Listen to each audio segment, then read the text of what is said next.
শাহজালাল বিমানবন্দরের তৃতীয় terminal mobile network নিয়ে জটিলতা, থার্ড পার্টি ও রাজস্ব ভাগাভাগি চায় সিএএবি।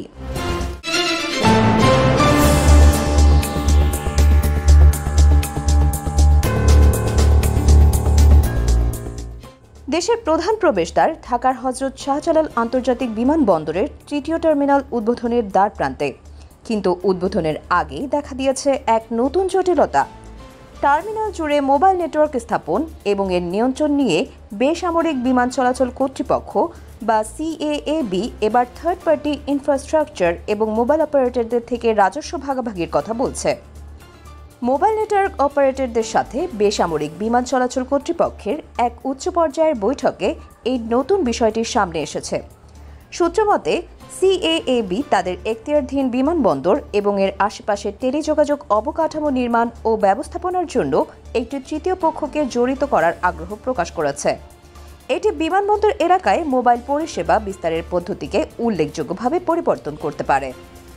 এই পরিস্থিতি এমন এক সময় তৈরি হলো যখন টেলিকম অপারেটররা হযরত শাহজালাল আন্তর্জাতিক বিমানবন্দর, চট্টগ্রাম শাহ আমানত আন্তর্জাতিক বিমানবন্দর এবং সিলেটের ওসমানী আন্তর্জাতিক বিমানবন্দর সহ সকল প্রধান বিমানবন্দর এলাকায় উন্নত কভারেজ এবং নেটওয়ার্ক স্থিতিশীলতার জন্য ক্রমবর্ধমান চাহিদা জানিয়ে আসছে। এতদিন মোবাইল অপারেটররা সরাসরি তাদের নিজস্ব অবকাঠামো স্থাপন করে আসলেও সিএএবি এখন এমন একটি মডেলের কথা ভাবছে যেখানে একটি স্বাধীন তৃতীয় পক্ষ প্রয়োজনীয় নেটওয়ার্ক সুবিধা তৈরি করবে। অপারেটররা তখন সেই তৃতীয় পক্ষের কাছ থেকে ক্ষমতা লিজ নিয়ে যাত্রী, কর্মী এবং অন্যান্য স্টেক হোল্ডারদের পরিষেবা দেবে। শিল্প বিশেষজ্ঞরা মনে করছেন এই মডেলটি অবকাঠামো স্থাপনায় আরও সমন্বিত পদ্ধতি আনতে পারে। পাশাপাশি এই উচ্চ নিরাপত্তা অঞ্চলগুলিতে কঠোর নিয়ন্ত্রণ বজায় রাখতে সাহায্য করবে। অবকাঠামো ব্যবস্থাপনার পাশাপাশি সিএএবি মোবাইল অপারেটরদের কাছ থেকে রাজস্ব ভাগাভাগির বিষয়টি উত্থাপন করেছে। যদিও বৈঠকে বিস্তারিত কিছু জানানো হয়নি, তবে সূত্র ইন্ডিকা বলে যে সিএএবি বিমানবন্দর চত্বরে পরিচালিত টেলিকম পরিষেবা থেকে আয়ের একটি অংশ চাইছে। এটি লিজ চুক্তি, লাইসেন্সিং ফি বা ব্যবহার ভিত্তিক মডেলের মাধ্যমে হতে পারে। তবে টেলিকম অপারেটরদের সমিতি অ্যামটব এই প্রস্তাবকে অবৈধ ও বাস্তবসম্মত নয় বলে আখ্যায়িত করেছে।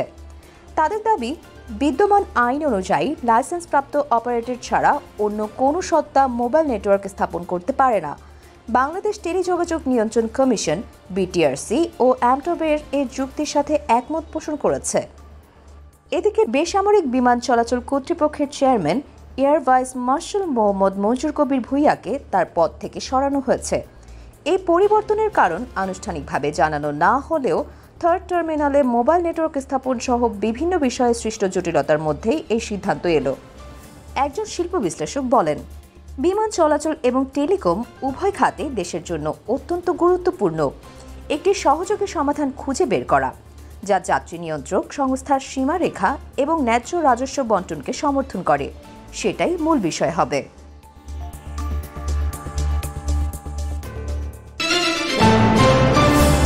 Subscribe now for daily news and updates.